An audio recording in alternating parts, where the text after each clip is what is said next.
Mateo 15. May pipila ka Pariseo og mga magtutudlo sa balaod gikan sa Jerusalem nga miduol kang Jesus. Nangutana sila kaniya, nganong naglapas man ang imong mga tinun-an sa pagtulunan nga gipasunod kanato sa atong mga katigulangan? Dili sila manghunaw sa hustong paagi sa dili pa sila mangaon. Si Jesus mitubag, ug nganong naglapas man usab kamo sa sugo sa Dios, ug mauhin nooy inyong gisunod ang inyong kaugalingong pagtulunan? Kay nag-ingon ang Dios, tahura ang imong amahan ug inahan, ug bisag kinsa nga magsultig daotan batok sa iyang amahan o inahan kinahanglan nga patyon. Apan nagtudlo kamo nga ang usa ka tawo mahimong moingon sa iyang amahan o inahan, ang ako untang itabang kaninyo gihatag ko na sa Dios. Sa ingon ni ana gitudloan ninyo siya sa dili pagtahod sa iyang amahan. Kini maoy inyong paagi sa pagsalikway sa pulong sa Dios, aron ang inyong kaugalingong pagtulunan maoy matuman. Mga tigpakaaron ingnon, husto gayud ang giingon sa Dios, pinaagi kang Isayas, mahitungod kaninyo. Kining mga tawhana nagpasidungog kanako sa pulong lamang, apan layo kanako ang ilang kasing-kasing. Walay kapuslanan ang ilang pagsimba kanako, kay ilang gitudlo ingon nga balaod sa Dios ang mga sugo nga hinimo lamang sa tawo. Unya gipaduol ni Jesus ang mga tawo ngadto kaniya ug miingon siya kanila, pamati kamo ug sabtan ninyo kini. Dili ang musulod sa bakba sa tawo ang makahugaw kaniya, kundili ang mugula sa iyang bakba. Unya miduol kaniya ang mga tinun-an ug miingon, nasayod ka ba nga naglagot ang mga Pariseo tungod sa imong gisulti? Si Jesus mitubag, ang tanang tanom nga wala itanom sa akong amahan nga atoa sa langit pagaibton, pasag di lang sila kay sila mga giya nga buta.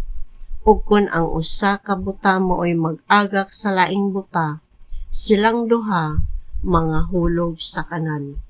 Si Pedro miingon, sutihi kami sa kahulugan ni ining sambingaya. Si Jesus miingon kanila, dili pa ba usab di ay kamo kasabot? Wala ba di ay kamo makasabot nga ang musulod sa bakba sa tao mupadulong sa iyang tiyan ug unya mugula sa iyang lawas? Apan ang mga buta nga mugula sa bakba nagikan sa kasing-kasing. Kining mga buta nga maoy makahugaw sa tawo, kay gikan sa iyang kasing-kasing manggula ang mga daotang hunahuna, pagpatay, pagpanapaw, daotan nga pagpakihilawas, pagpangawat, pagpamakak o pagbutang-butang. Kini ang mga butang nga makahugaw sa tawo. Apan dili makahugaw sa tawo kun mukaon siya nga dili una manghunaw sumala sa ilang giingon nga maoy angay buhaton. Unya mibiya si Jesus niadtong napita ug miadto sa kayutaan duol sa mga syudad sa Tiro ug sa Sidon. Usa ka babaye nga taga Kanaan nga nagpuyo niadtong dapita ang miduol kaniya ug nagpakiluoy, Ginoo, anak ni David, kaluy-i in town ako. Ang akong anak nga babaye giyawaan ug nagantos pag-ayo. Apan wala motubag si Jesus. Miduol ang iyang mga tinun-an kaniya ug miingon, mapahawaa siya kay nagsunod-sunod siya kanato og saba kaayo. Unya mitubag si Jesus, gipadala ako ngadto lamang sa nawalang mga karnero sa nasod sa Israel. Apan miduol ang babae ug miluhod sa atubangan ni Jesus. Ginoo, tabangi intaon ko, miingon siya. Si Jesus mitubag, dili maayo nga kuhaon ang pagkaon sa mga anak aron ipakaon sa mga iro. Ang babae mitubag, tinuod ka na, Ginoo. Apan bisan gani ang mga iro makakaon man sa mga mumho nga mahulog gikan sa lamisa sa agalon. Og si Jesus mitubag kaniya, Babay, pagkadako sa imong pagsalig, matuman ang imong gihangyo, ug niadto gayud dayong gutluan na ayo ang iyang anak. Si Jesus mibiya ni adtong napita ug misubay sa daplin sa lanaw sa Galilea.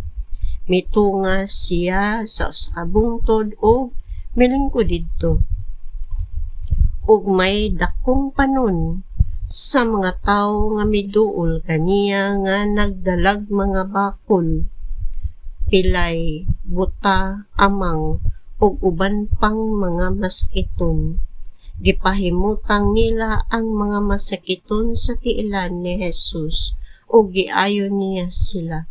Natingala ang mga tao sa pagkakita nila nga ang mga amang nakasulti, ang mga pilay na ngaayo, ang mga bakol nakalakaw, ug ang mga buta nakakita. O gidayeg nila ang Diyos sa Israel. Gitawag ni Jesus ang iyang mga tinun-an o giingnan. Naluoy ako ni ining mga tawhana, kay tulo na kaadlaw nga sila, nakig-uban kanako og wala na sila'y makaon. Dili ko gusto nga papaulion sila nga walay kaon, kay tingali unyag kuyapan sila sa dalan. Ang mga tinun-an nangutana kaniya, asa man ta mangitag igong ipakaon ni ining mga tawhana, nga awaaw maning dapita? Pila ba kapan ang inyong dala? Nangutana si Jesus. Sila mitubag, 7 ug may pipila ka gagmayng isda. Busa ang mga tawo gipalingkod ni Jesus sa yuta. Unya gikuha niya ang 7 kapan ug ang mga isda nga ug nagpasalamat siya sa Dios. Iya kining gipikas-pikas o gihatag ngadto sa mga tinun-an. Gihatag usab kini sa mga tinun-an ngadto sa mga tawo o nangaon silang tanan o nangabusog. Nakahipos pagayod ang mga tinun-an og 7 ka bukag nga salin. 4,000 ang mga tawo nga nangaon. Wala pay labot sa ihat ang mga babayi o mga bata. Unya, gipapauli ni Jesus ang mga tao ug misakay siya sa sakayan ug miadto sa yuta sa Magadan.